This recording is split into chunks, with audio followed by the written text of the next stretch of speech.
with regard to boundaries, the Constitution of 2010 froze the review of boundaries and applied the Districts and Provinces Act of 1992. But the Constitution also in Article 188 requires a review of boundaries, county boundaries, through a process which is independent from the electoral and boundaries process. So some of these historical issues will be resolved through that way. But in the meantime, the struggles around boundaries are normally struggles that are fueled by political leaders.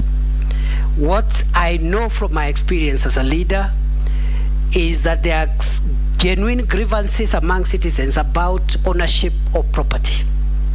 And therefore, the ongoing reforms on the land information management system that will provide the cadastre of the entire country will help remove these issues on who owns which property, because there are some people with title deeds on top of other people's property. The Ministry of Lands has just completed the cadastre for Nairobi City.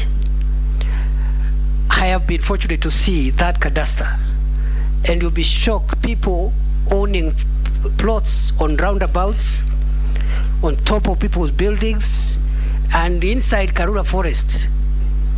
So once this cadastre process, and the Kenya Kwanza, the executive order signed by the President on 12th of October, has already identified this area of land information management, rolling out of these limbs and the preparation of the national cadastre as one of the reforms that will be taken across the country, so that you know where your property is and nobody has a title deed on top of somebody else's farm. But the boundaries issue will have to be resolved in accordance with Article 188 of the Constitution and in accordance with the Districts and Provinces Act of 1992.